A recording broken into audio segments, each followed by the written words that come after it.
Good morning, students. How are you? I hope you are well. Today we will read chapter number 4, Gift of Talking to Birds from your English Express book. Let's start the class. A lad named King Hia Chiang, who lived with his parents in the mountains, understood the language of the birds.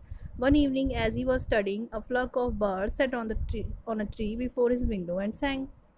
एक दिन ये कहानी है एक लड़के की जो कि क्या समझता था, बर्ड्स की, चिड़ियों की भाषा भाषा को समझता था। एक लड़का था जिसका नाम था हिया चियांग। वो कहाँ रहता था? अपने पेरेंट्स के साथ। कहाँ रहता था? पहाड़ों पर रहता था और वो चिड़ियों की भाषा को समझता था। एक शाम क्या हुआ, जब वो पढ़ रहा था तो उसने देखा कि एक चिड़ियों का झुंड जो आकर है पेड़ पर बैठा और वो before is window and saying, और उसकी विंडो के पास आके गाना गाने लगा। Kong Hia Chiang, on the southern plain, a ship awaits you by a heap of stones. A fine fat weather that the dogs have slain. You eat the flesh, and we will pick the bones. तो उसने गाना में गलिक बोला कि Kong हिया Chiang, southern plane side में एक ship जो है, एक मरा शिप है, वो तुम्हारा वेट कर रहा है, पत्थरों पे पड़ा हुआ है, मरा हुआ मतलब वो।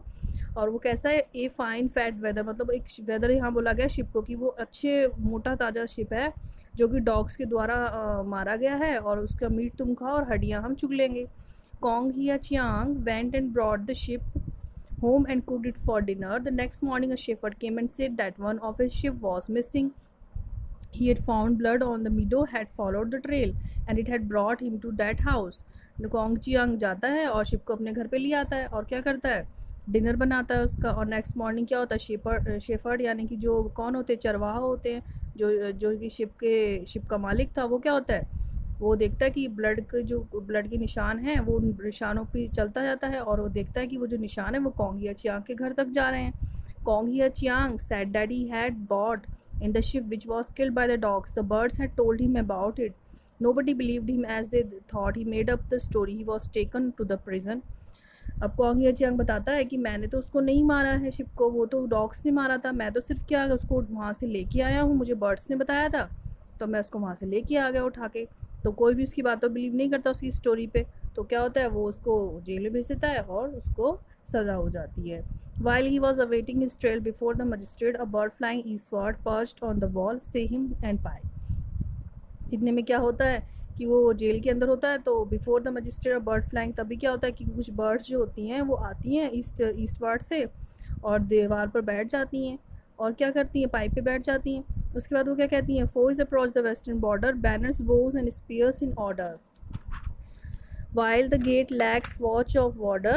Kong Ye Chiang urged his jailer to inform the magistrate of the danger of invasion through the unprotected western pass. अब जो चिड़िया कहती हैं वो कहती हैं कि आपका जो क्या कहते हैं, आपका वेस्टर्न बॉर्डर है, वहाँ पे कुछ लोग क्या लेके आए हैं, बाण वगैरह कुछ औजार लेकर आए हैं, सॉरी कुछ वेपन्स लेके आए हैं। इससे क्या है, आपको नुकसान पहुँचाना चाहते हैं। तो मजिस्ट्रेट को बताता है इस खतरे के बारे में, क्या वेस्टर्न से वो गुंडे आएंगे और हम जो है असुरक्षित हैं। The jailer did not believe in Kong Hia Chiang's ability to speak to the bird and was also afraid of the magistrate. So he decided to test the young boy first. He took some rice, soaked a part of it in sweetened water and a part of salt water. He then spread the whole on the roof of a shed. He brought Kong Hia Chiang and asked him if he knew why so many birds were chirping overhead. Kong Hia Chiang at once replied that those on the roof were hailing those that were flying past and saying, अब Kong या Chiang को जब उसको खतरे के बारे में बताता है तो मजिस्ट्रेट बिलीव ही नहीं करता उसकी बातों पे, पर वो कहता है कि अगर इसकी बातों में सच्चाई हुई तो यहाँ पे तो खतरा है। तो कहता है मैं तुम्हारा एक टेस्ट लूँगा, अगर तुम उस टेस्ट में पास हो गए तो मैं समझूंगा कि वाकई तुम जो चिड़ियों की भाषा तुम समझते हो। तो वो क्या करता है, थोड़े चावल लेता है, उन्हें कुछ को मीठे पानी में भिगो देता है और कुछ को नमकीन पानी में भिगो देता है और उसको रूफ़ पर, छत पर फैला देता है। और फिर वो और क्या करता है, जाल बिछा देता है। अब कॉन्ग या चियांग को कहता है कि बुलाओ तुम अपनी बर्ड्स को और बताओ इनको कि यहाँ पे इस तरह से चावल और जाल भी बिछा हुआ है।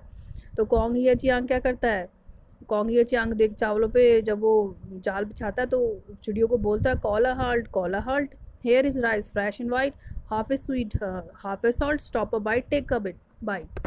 वो कहता है कि शिकारी आया, यहाँ पे कुछ फ्रेश सफ़ेद चावल हैं, कुछ मीठे हैं, कुछ नमकीन हैं। तुम क्या करना है, तुम सिर्फ खाओ और उड़ जाओ, तुमने रुकना नहीं है यहाँ पे, मतलब कि नीचे नहीं बैठना क्योंकि नीचे जाल है, सिर्फ ऊपर से चुक कर चले जाओ। The jailer was convinced that the prisoner understood the speech of birds and therefore hurried away to warn to the magistrate. He told the magistrate of the warning and the test. The magistrate sent a swift courier to notify the military officers and a escort was sent out the west.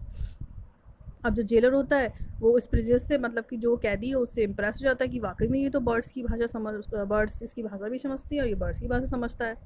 उसके बाद क्या होता है, वो military officers को ये notify check करने के लिए भेज देता है, कुछ अपने स्काउट को साथ लेके जाता है, भेजता है। Kong Hiachiang words were confirm and troops were dispatch to strengthen the garrison to the at the pass. The invaders were stopped just in time. The great service rendered to the country by Kong Hiachiang was acknowledged by his sovereign. He was invited to study with the princes and eventually raised to high rank among nobles of the empire. अब उसके बाद क्या होता है, जब military वहाँ पहुँच जाती है तो जितने भी चोर डकैत वहाँ आए होते हैं वो सब क्या होते हैं, पकड़े जाते हैं और इस तरह उनके देश की रक्षा होती है। कॉन्ग हियाचियांग के इस योगदान से क्या है, वहाँ का राज्य बड़े खुश होता है और वहाँ पे क्या जो उसके बाद उसको इनवाइट किया जाता है कि वो प्रिंसेस के साथ अपनी स्टडी पूरी करेगा और फिर उसको हाई रैंक का नोबेल प्राइज़ भी दिया जाता है, जो कि वहाँ के एम्पायर के लिए सबसे हाई प्राइज़ होता है, वो उसको मिलता है। तो आई होप आपको स्टोरी अच्छी लगी होगी। Thank you class.